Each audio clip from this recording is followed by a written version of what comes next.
One of the candles we did not light tonight is in gratitude for getting lucky. As many of you know, I'm from Michigan originally, and this week there was an incident at a large synagogue there. It's actually the largest Reformed temple, I think, in the world, certainly in the United States. Hosts some 3,300 households that are members. It's called Temple Israel in West Bloomfield.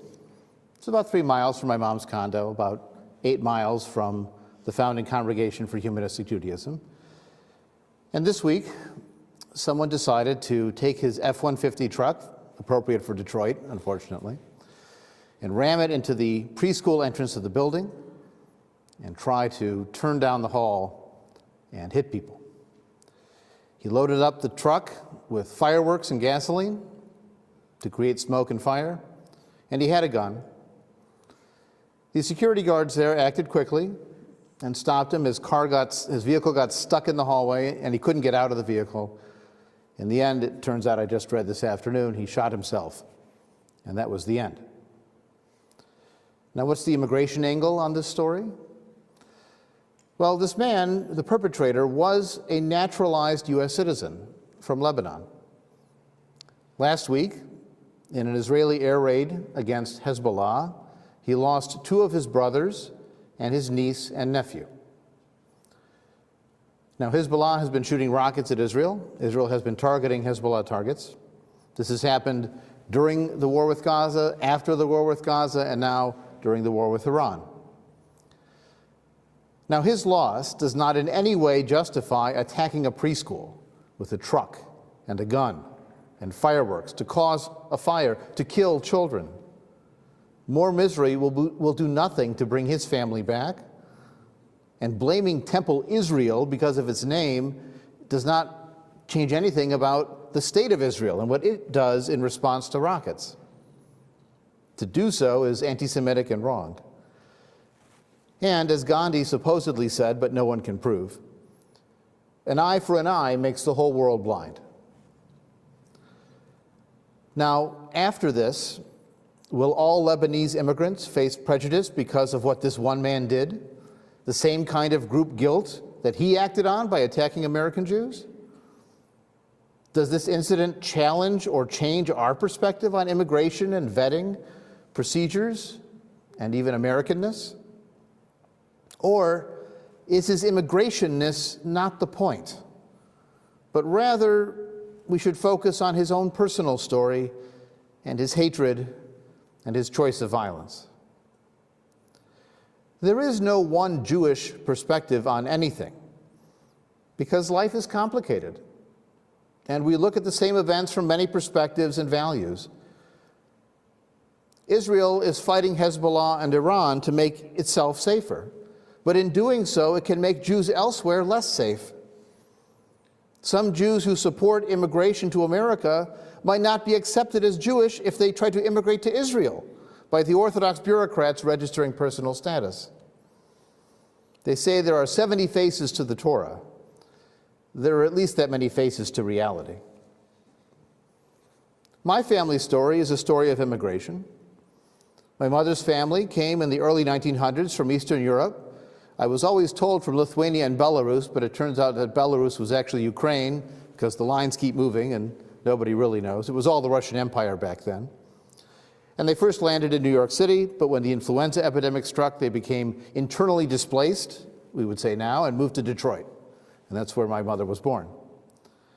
My father's family came a little bit later, in the 1910s and 20s. They came from Aleppo, Syria. They are what are called Mizrahi Jews, Middle Eastern Jews. First, his father came in the 19-teens on the Lusitania, of all ships, we found out, thank you, Ancestry.com. And then his mother came some years later. He grew up in the Syrian Jewish community in Brooklyn. Arabic was their home language. His grandmother lived with him and never learned English. But he grew up in that world of the immigrant, where he was fluent in English. Whenever we visited his mother, even in his later years, she would speak to him in Arabic and he would answer in English. So living in both cultures. And many of you have similar stories of parents and grandparents or great-grandparents. They came here seeking freedom, or looking for hope, or for new opportunities, or perhaps fleeing, hoping to find safety from violence and oppression. By and large, they found those things, with some flaws involved. You may have heard the stories, the family legends about names being changed at Ellis Island by the immigration officials. It's actually not true. It turns out that there was a large number of people with stereotypically Jewish names who went to court and changed their names in that period. The people working at Ellis Island were fluent in Yiddish because they had to be. You had to be fluent in multiple languages to work there. So it wasn't a language barrier, it was an expectations barrier. And they came here, it wasn't so great. The streets weren't paved with gold if your name was Goldberg. And so maybe you changed to something else. Tonight is a Refugee Shabbat. It's an initiative sponsored by the Hebrew Immigrant Aid Society, which was established in 1881 to help Jews coming to the U.S. Today, most of its work is done resettling refugees of all ethnicities and religions. It was a Refugee Shabbat hosted by the Tree of Life Synagogue in Pittsburgh, which infuriated a local white nationalist. He was convinced that Jews were importing non-white immigrants as a great replacement for white America. And so the next week, that man attacked that synagogue and killed 11 people. This week, that same Hebrew Immigrant Aid Society, HIAS, released a video statement endorsed by 1,000 rabbis claiming Jewish tradition welcomes immigrants. I'm going to play you that video, and you may find a familiar face.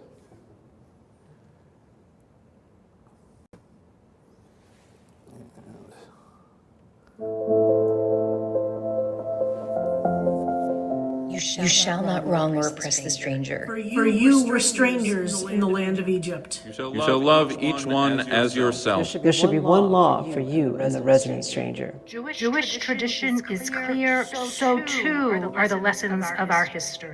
They call us to uphold the rights of the stranger. The refugee. The immigrant. The asylum seeker. To be a Jew is to insist on the inherent human dignity of every person. To be a Jew is to advocate for law. And to be just, compassionate, and fair. Cry out. Cry out. Cry out when power is wielded with cruelty. In every generation, the Jewish soul is marked by the memory of migration. In this moment, that memory calls us to courage. To reclaim and recenter our moral compass. To embody the words of our sacred text. Ger v'toshav anochi imachem. I am a resident and a stranger with you. Declare to our leaders, do not wrong. Do not wrong. Do not wrong or oppress a stranger.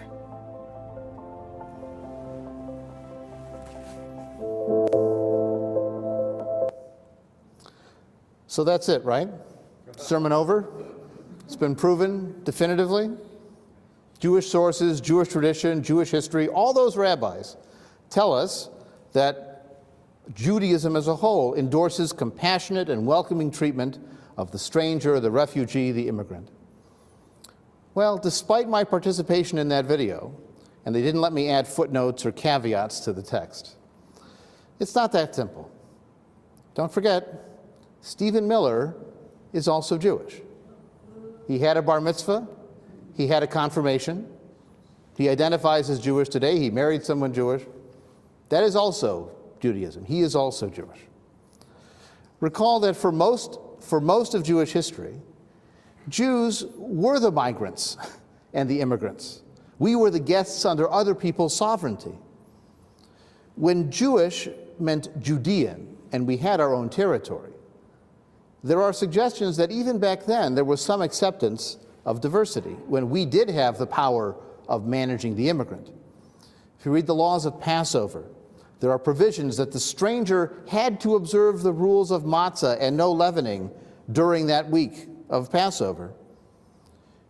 What that proves is that there was one law for everybody, but it also proves there were strangers there who were expected to uphold the national observances.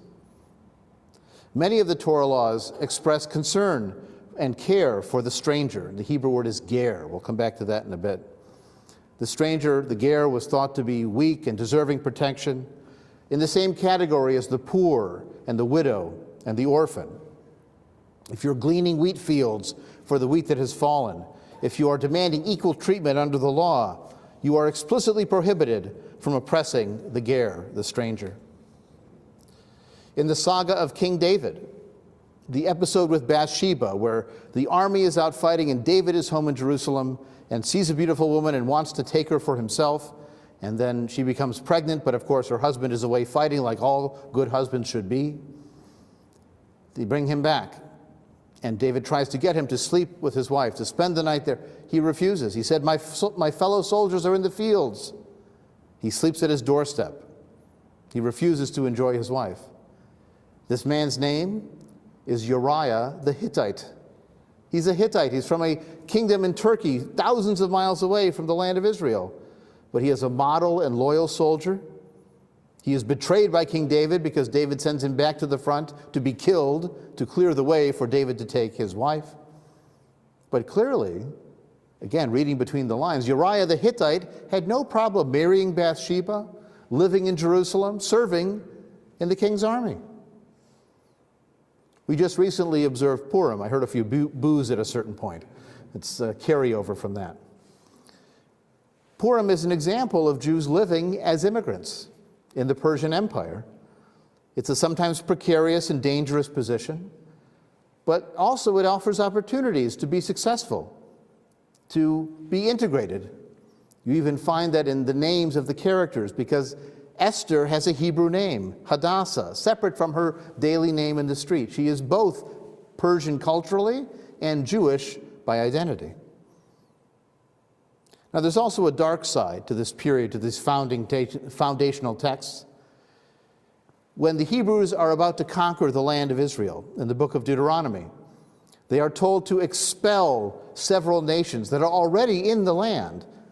The Hebrews are the immigrants coming in, but they are to kick out other peoples at the time of Joshua's conquest. In Deuteronomy chapter 20, we read, "In the towns of these other peoples, which Yahveh your God is giving you as a heritage, you will not let a soul remain alive. You must utterly destroy them. Amorites and Canaanites and Perizzites, Hivites and Jebusites, and the Hittites," those same Hittites, "as Yahveh your God has commanded you to do." Why? "Lest they lead you into doing all the terrible things they have done for their gods, and you be guilty before Yahveh your God." You get to wipe them out so they don't tempt you to do what Yahveh doesn't want you to do. Or consider the book of Ezra, where the Hebrews are returning from a Babylonian exile, where they've managed to maintain their identity as Jewish, Judean, when not in Judea. When they return, the priests tell the people who stayed in the land, "Expel your foreign wives. You've polluted the holy seed." You hear this ethno-religious identity, holy seed, holiness and biology. It's a toxic mix even then, breaking up families and communities. Now, it may be the case that another book was written around the same time as the book of Ezra, called the book of Ruth, as a kind of countertext. Because what happens in the book of Ruth? Ruth is a Moabite. She is one of the forbidden nations you're never supposed to make a deal with, at least not for several generations. And yet she marries into a Judean family. She goes back with her mother-in-law after all the men die, and yet she's accepted as part of the community. She is an exemplary person, and she ultimately becomes the great-grandmother of King David. So maybe that's a countertext to the Ezra that says, "Send away your foreign wives." Ruth says, "You want a foreign wife because look what happened." And then we come back to the word ger. Ger, which I translated as stranger, comes from the root to live, to reside. It's like a resident alien, almost like the ancient equivalent of a green card. But in rabbinic thought, as rabbis went back into the text and commented and interpreted and modified and adapted, they decided that ger meant convert. Ger is the person who has joined our community and is a resident alien here. They've become one of us. So it's actually the opposite of stranger. Instead of offering all these charities and this concern and this care for the outsider, now it's someone who's come from the outside but is now on the inside. It's made a universal ethic much more parochial. That too is Judaism. Now, after Jewish dispersion from the land of Israel, we had centuries of experience as a stubbornly different minority. We insisted on staying separate. Sometimes we were oppressed, sometimes we were tolerated with varying degrees of restriction. But what we hoped above all was to be accepted as immigrants who could finally stay put. You know, the wandering Jews just wanted to stay. They didn't want to wander, they wanted to stay. And sometimes they could. The descendants of that first Babylonian exile were able to stay in what became Iraq for over 2,500 years. The Jews living in Krakow, Poland, arrived in the 1200s, and they were there for almost 700 years until the Holocaust. Now, at that time, we didn't have the power to control other immigrants. We didn't own the territory. We couldn't even own land. And at the time, it was dangerous, even illegal in some places, to accept converts. If you call those the Gerim, the immigrants to Judaism. In Christian Europe, it was almost impossible. In Muslim countries, it was illegal under Muslim law. Jews were often one of many minorities, especially in the Muslim world. It was a portable culture that we had. If we were expelled from Spain, we would be welcomed in by the Ottoman Empire and kept that medieval Spanish language that became Ladino. We even kept the names of our synagogues after the towns we came from in Spain. The Jews in Europe who lived along the Rhine Valley were pushed east by the Black Death. They were welcomed by the Polish and Lithuanian Empire, and they brought with them their medieval German they wrote in Hebrew letters that became Yiddish. It was not always easy to find a welcome, and sometimes that welcome could be rescinded. After all, the Reformation didn't do wonders for the Jews because Martin Luther didn't like them. Or there was the case of the Jews who had fled the Inquisition in Spain and Portugal, had managed to make their way to a Portuguese colony in Brazil called Recife. And then, in the 1560s, Recife was conquered by the Dutch. Now, what was great about the Dutch was that they were Protestant. They weren't the Inquisition. And so finally, these Jews who had been hiding as crypto-Jews, as hidden Jews, could come out of the closet, literally, with their candles, and they could light them in public. Until, in 1654, guess who came back? The Portuguese, and with them, the Inquisition. Well, now, these Jews are in trouble, because they've admitted they were lying. They no longer have a home in Recife. And so they flee. They get on a boat, and they travel north to another Dutch colony called New Amsterdam, later to be known as New York. Right. So the first Jews in America start in what would become New York, but even getting there is not so easy. 23 Jews arrive on a ship, and the governor of New Amsterdam, before he started a high school, was Peter Stuyvesant. Peter Stuyvesant said, I don't want these Jews here. So he wrote back to the Dutch East India Company, and he asked them, what do I do with these people? Now here's where it helps to know somebody. Some of the larger stockholders in the Dutch East India Corporation were Dutch Jews. And so they told Peter Stuyvesant the equivalent of stifle. Let them stay. And they did.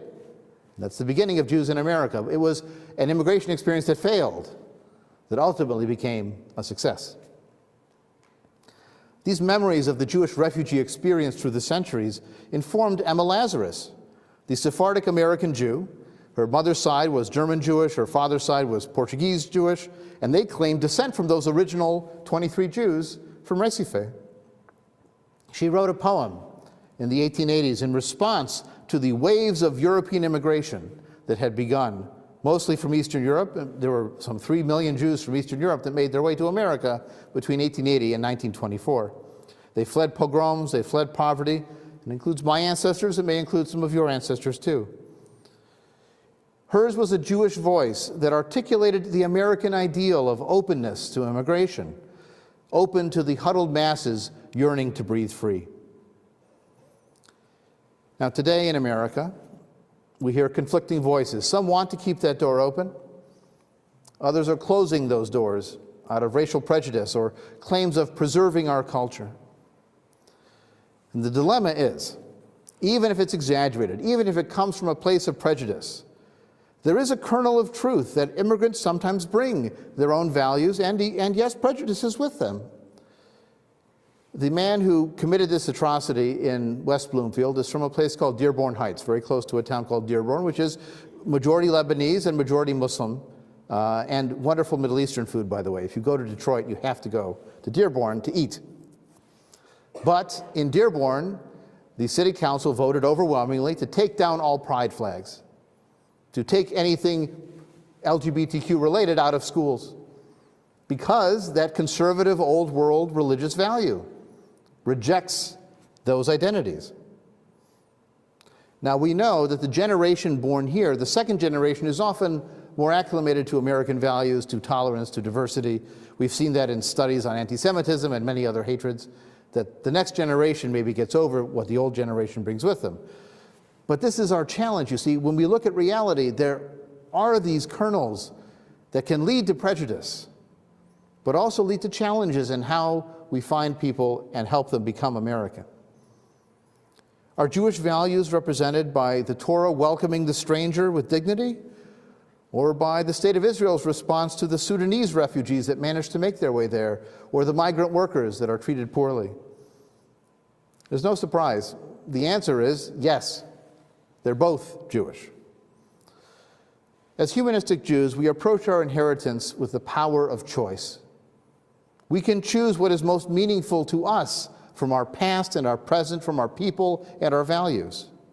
And if we're going to make a choice of the Jewish tradition on immigration, let us choose to lift our lamp beside the golden door.